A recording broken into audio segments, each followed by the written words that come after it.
Film initiates in ancient Rome, where we meet Lucius, an architect facing challenges in generating innovative ideas and struggling financially. His clients consistently reject his proposals, deeming them outdated. One day, Lucius's friend takes him to a public bathhouse to unwind, but he finds it unpleasant due to the loud presence of naked individuals, feeling overwhelmed by the environment. While underwater, he notices a small whirlpool forming on the other side of the tub, prompting him to investigate. Suddenly, he is swiftly pulled by a strong current and finds himself in a tunnel-like place, struggling for breath. After a relentless effort, Lucius manages to resurface, only to discover that he is no longer in a Roman bathhouse but in a modern Japanese bathhouse, surprising the old men present who see him standing naked before them. Lucius, assuming these men are from a flat-faced tribe due to their Mongolian features, eventually realizes the place is more advanced than any bathhouse he has ever seen, with baskets, taps, and massaging devices that amaze him.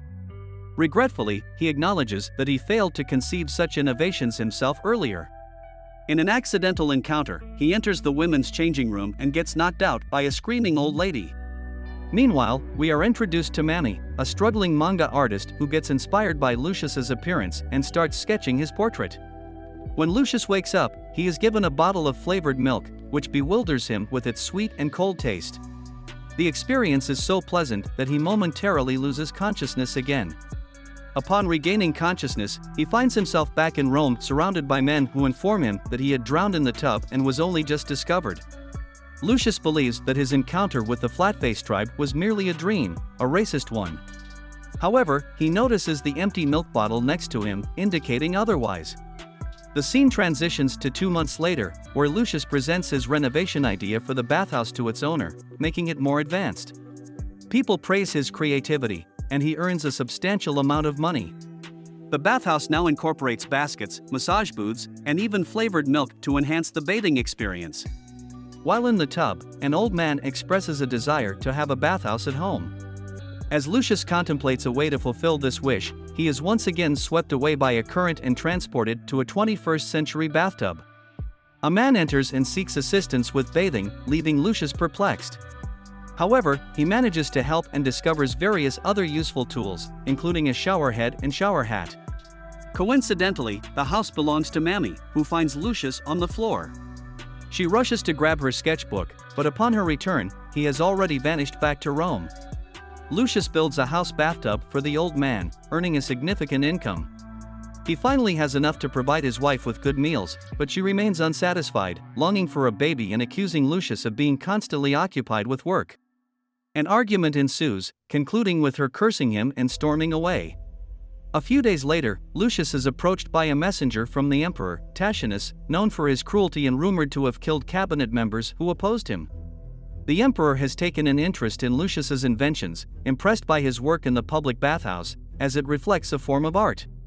The emperor requests Lucius to design a unique personal bath for himself, emphasizing innovation and something never done before. Lucius accepts the challenge, considering it his mission to impress the emperor. Throughout the night, he explores the town in search of inspiration for a grand bathhouse but finds nothing. He feels embarrassed that all his ideas are mere copies for which he shouldn't receive credit. Suddenly, he falls into a ditch and disappears. In a scene set in the present day, Mami is shown working at a bathroom supply store. Her career as a manga artist is not going well, so she has taken on a side job. However, she struggles to stay awake at work. One afternoon, she accidentally leaves the water running and fills a tub to its brim. Surprisingly, Lucius appears in the tub and starts breathing, seemingly magically. He stops when he realizes that the tub is bubbling on its own. Lucius is mesmerized by the urinals, however, what truly fascinates him is a bidet. When he sits on it, he feels like he is in heaven. Drawing inspiration from everything he has seen, he returns to Rome and constructs the best bathhouse of all time for the emperor. The bathhouse features a toilet with a constant water flow for cleaning, a tub with bubbles created by slaves blowing into a pipe, a glowing aquarium, and scented candles. He exceeds the emperor's expectations and is awarded a special necklace with unique dogleg and human genital designs. Excited to show his achievement to his wife, Lucius returns home but discovers her in a compromising situation with his best friend. In the future, Mami, after struggling to generate ideas for a successful manga and losing her side jobs, returns to her small hometown. She starts working at a local bathhouse and begins studying ancient Roman history. The coin she received from Lucius and his sudden disappearance intrigue her, making her wonder if he is actually a person from the past in Rome. Lucius, having lost the will to live after his wife ran away with his best friend, is approached by a messenger who is concerned about the emperor. The emperor believes that a crocodile is the reincarnation of his recently deceased son and wants Lucius to design a place to house the crocodile, fulfilling all its needs. Lucius must be extra cautious since if the crocodile dies, he will be held responsible and deemed a national criminal. Reluctantly, Lucius returns to the bathhouse to check the water flow, but he is unexpectedly transported to the future for the third time. When he emerges, he finds himself in a cage surrounded by crocodiles. It turns out he is in a crocodile sanctuary, where Mami is also present with a date she dislikes. She tries her best to get rid of the guy and is delighted to see Lucius inside the cage. She rescues him and shows him around the sanctuary, teaching him about proper crocodile care and their preferred habitat.